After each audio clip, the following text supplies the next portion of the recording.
João, capítulo 17, do versículo 3, o Senhor Jesus, ele disse: "E a vida eterna é esta, que te conheçam a ti, o único Deus verdadeiro, e a Jesus Cristo, a quem enviaste." Amém? Apenas esse versículo da palavra de Deus para a nossa reflexão, para o nosso aprendizado nessa noite. Veja bem, o capítulo 17 aqui do Evangelho de João, ele tem 26 versículos. E nesse capítulo nós encontramos o registro de uma oração sacerdotal, uma oração que o Senhor Jesus fez pouco antes dele ser preso e crucificado. E esta oração que o Senhor Jesus fez, ela foi uma oração perfeita diante do Pai, aonde o efeito desta oração não foi somente na época do Senhor Jesus, mas o poder dessa oração sacerdotal, essa oração ela vai de geração em geração. É uma oração que é dividida em 3 partes. Na primeira parte da oração, o Senhor Jesus ele ora por Ele mesmo, porque estava chegando o momento em que o Senhor Jesus ele ia enfrentar a crucificação. O momento em que o Senhor Jesus ia tomar sobre si todo o pecado da humanidade. Então, na primeira parte da oração, ele faz para si mesmo. Na segunda parte da oração, ele ora pelos seus discípulos, ao qual ele ia enfrentar o momento mais difícil da vida deles. E na terceira parte da oração, o Senhor Jesus ele ora por todos aqueles que futuramente, em todas as gerações, iriam ouvir o Evangelho, iriam crer que Ele é o Senhor e o Salvador. Ou seja, cada um de nós estamos envolvidos nessa oração do Senhor Jesus.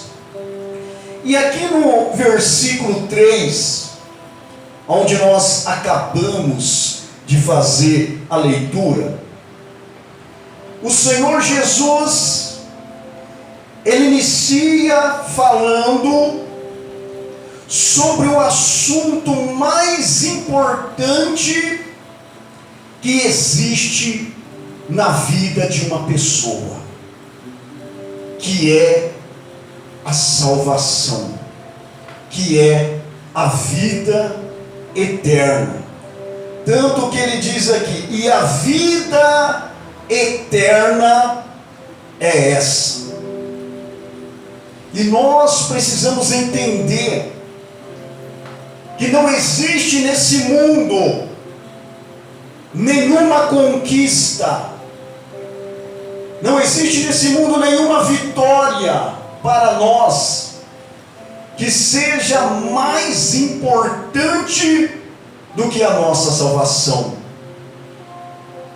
Tanto que o Senhor Jesus, ele disse no livro de Marcos: de que adianta o homem ganhar o mundo inteiro e perder a sua alma? De que adianta o ser humano adquirir tantos bens, posição social, muitas conquistas e desfrutar dos prazeres dessa conquista, se no momento da morte física a alma dele ser separada de Deus para sempre? Então nós precisamos entender que a nossa maior vitória é a vida eterna. Amém? E nessa oração, nesse versículo, o Senhor Jesus fala sobre a vida eterna. E ele diz: e a vida eterna é esta. Na sequência do versículo, o Senhor Jesus ele fala sobre dois fatores importantes, que é a base da nossa salvação. Ele continua dizendo assim: e a vida eterna é essa, que te conheçam a ti, o único Deus verdadeiro. Ele diz que conheçam a ti. Mas esse conhecimento não é conhecer a Deus somente de ouvir falar do nome de Deus. Porque ouvir falar de Deus, todas as pessoas nos quatro cantos desse mundo já ouviram falar de Deus. Até mesmo os ateus que insistem em dizer que Deus não existe, que eles não creem em Deus, mas eles estão falando de Deus. Eles ouvem falar de Deus. Mas quando o Senhor Jesus diz que conheçam a ti, o único Deus vivo e verdadeiro, esse conhecer implica numa relação íntima com Deus, numa relação contínua com Deus, onde a presença viva de Deus passa a habitar dentro da pessoa, e a pessoa sente a presença viva de Deus, a pessoa interage com Deus, a pessoa sabe exatamente que ela não está caminhando sozinha nesse mundo, mas que Deus está ao lado dela. Mas aí vem uma pergunta: como conhecer a Deus? Qual é o caminho que nós temos que trilhar para que nós possamos não somente ouvir falar de Deus, para que nós possamos realmente ter um encontro real e verdadeiro com o Deus vivo? Existe, olha só, dois caminhos que nós podemos trilhar para conhecer a Deus de fato e de verdade. O primeiro caminho é a leitura, é o estudo das Sagradas Escrituras. A Bíblia Sagrada, ela vai nos revelar quem verdadeiramente é Deus. Porque Deus, ele não é o que a gente pensa que ele é. Deus, ele não é aquilo que a gente acha que ele é. Deus, ele não faz aquilo que a gente pensa que ele vai fazer. Mas Deus é o que a Bíblia Sagrada diz que ele é. Deus, ele faz o que a Bíblia Sagrada revela que ele faz. Aqui em João 5,39, o Senhor Jesus, ele disse: examinais as Escrituras, porque julgar ter nelas a vida eterna, e são elas mesmas que testificam de mim. Então quem quiser conhecer a Deus, Deus, quem quiser ter um encontro real e verdadeiro com Deus, o primeiro caminho é aqui, ó. Por que vocês acham que o diabo luta tanto para tirar a Bíblia Sagrada da mão das pessoas? Por que o diabo ele luta tanto para que a pessoa não leia a Bíblia, não estude a Bíblia, não tire um tempo em particular para poder ler? Porque ele sabe que aqui nas Sagradas Escrituras a pessoa vai encontrar o Deus vivo. Aí nós precisamos fazer um exame de nós mesmos. Você tem lido as Sagradas Escrituras? Você tem estudado a palavra de Deus? Você tem tirado um tempo na sua vida onde você dá um stop em tudo e você fala: não, chega dessa correria, chega dessa agitação, chega de tanta preocupação, chega de tanta ansiedade. Agora eu quero dar um stop, porque eu quero me encontrar com Deus. Agora eu quero que Deus venha falar fortemente ao meu coração. Agora eu quero que o Espírito de Deus venha ministrar na minha vida. E vai ser aqui, ó, que você vai encontrar o Deus Todo-Poderoso. Vai ser aqui que você vai conhecer o Deus Todo-Poderoso. Porque tirando as Sagradas Escrituras, todos os demais deuses é ficção, é fantasia e não são deuses de verdade. Amém? Amém. Mas qual é o segundo caminho, aonde nós também podemos encontrar a Deus? É aquele ao qual o Senhor disse em Jeremias 29, no versículo 13. Ele disse assim: buscar-me-eis e me achareis, quando me buscardes de todo o vosso coração, e assim eu serei achado de vós, e farei mudar a vossa sorte. O segundo caminho é nós, em oração, conversar com Deus, e de todo o nosso coração, com a força da nossa alma, nós ter uma conversa sincera, e falar assim: Senhor, eu sei que o Senhor existe, eu sei que o Senhor está vivo, eu sei que o Senhor está presente, eu sei que o Senhor conhece o meu coração, os meus pensamentos, a minha vida, a minha história. O Senhor me conhece perfeitamente, muito mais do que eu próprio me conheço. E nesse momento, eu quero ter um encontro contigo. Eu quero te conhecer de fato e de verdade. Eu quero a tua presença viva dentro de mim. Eu preciso da tua presença, Senhor, de todo o meu coração, com a força da minha alma. Eu te busco nesse momento. Aí acontece o que Deus disse na palavra dele.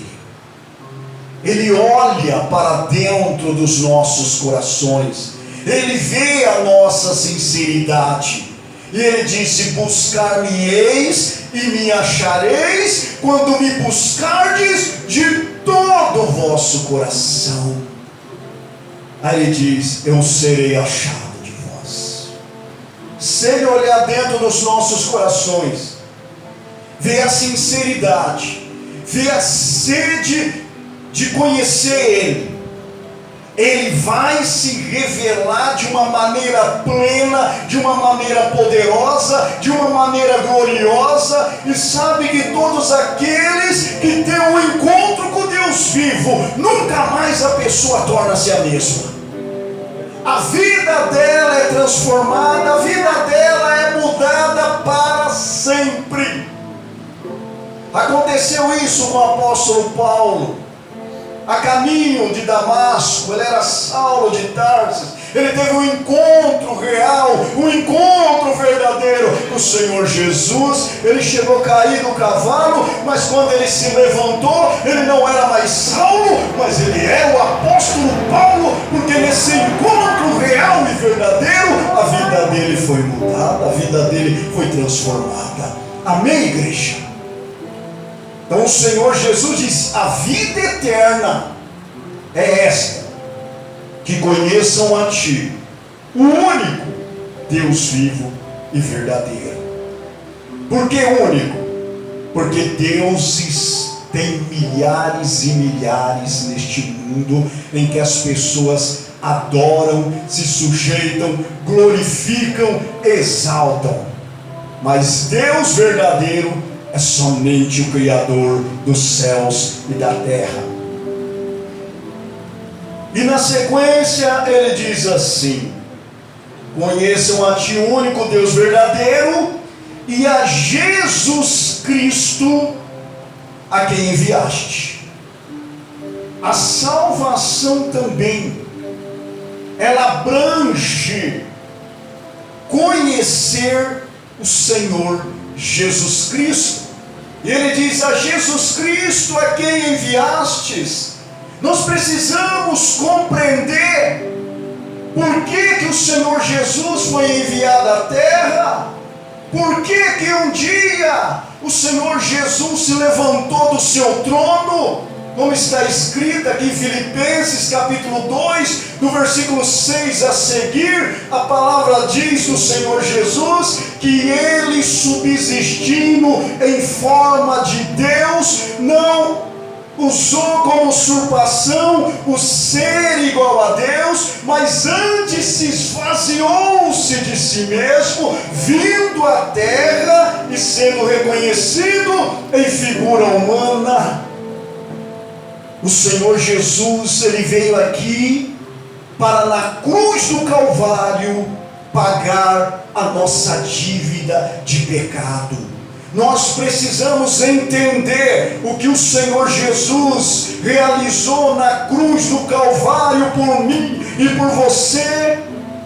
Lá em Isaías 53, no verso 4 e 5, o Espírito Santo revela para o profeta, e o profeta escreve o que estava acontecendo lá na cruz do Calvário, e ele diz: certamente Ele tomou sobre si as nossas enfermidades e as nossas dores levou sobre si. Ele foi moído pelas nossas transgressões, transpassado pelas nossas iniquidades. O castigo que nos traz a paz estava sobre Ele, e pelas suas pisaduras nós fomos sarados. Lá na cruz do Calvário, o Senhor Jesus, Ele foi moído pelas nossas transgressões, transpassado pelas nossas iniquidades. O castigo que nos traz a paz estava sobre Ele. O castigo dos nossos pecados foi sobre o Senhor Jesus, e a paz que excede todo entendimento veio em direção aos nossos corações. Amém, igreja? Em Colossenses capítulo 2, no versículo 14, o texto sagrado diz que lá na cruz Ele cancelou o escrito de dívida que nos era prejudicial, eram ordenâncias contra nós. Esse escrito de dívida, Ele encravou tudo na cruz, e Ele pagou no momento que Ele disse: está consumado. Nossos pecados ficaram na cruz, nossas dívidas espirituais de condenação ficaram na cruz. Por isso que Ele diz: e conheçam a Jesus Cristo, a quem enviastes. Aquele que conhece o Deus verdadeiro, aquele que conhece o Senhor Jesus Cristo e a obra que Ele fez na cruz, automaticamente esta pessoa, ela é enquadrada em Romanos 8, no verso 1, que diz: agora, pois, nenhuma condenação há para aqueles que estão em Cristo Jesus, porque passaram da morte para a vida. Não há nenhuma condenação para aqueles que estão em Cristo Jesus. Amém. Nós só teremos o entendimento completo do que o Senhor Jesus fez na cruz do Calvário quando nós estivermos entrando pelos portais celestiais, quando nós estivermos salvos lá no céu, por sermos lavados e remidos no sangue do Cordeiro, por nós ter sido livrado de eterna condenação.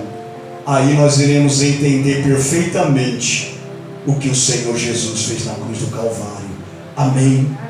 Mas se você tem isso dentro do seu coração, você serve o único Deus, a Ele toda a honra e toda a glória, e você tem Jesus Cristo como Senhor e Salvador, e a sua vida está entregue a Ele, você pode ter certeza que você está caminhando rumo ao céu de glória.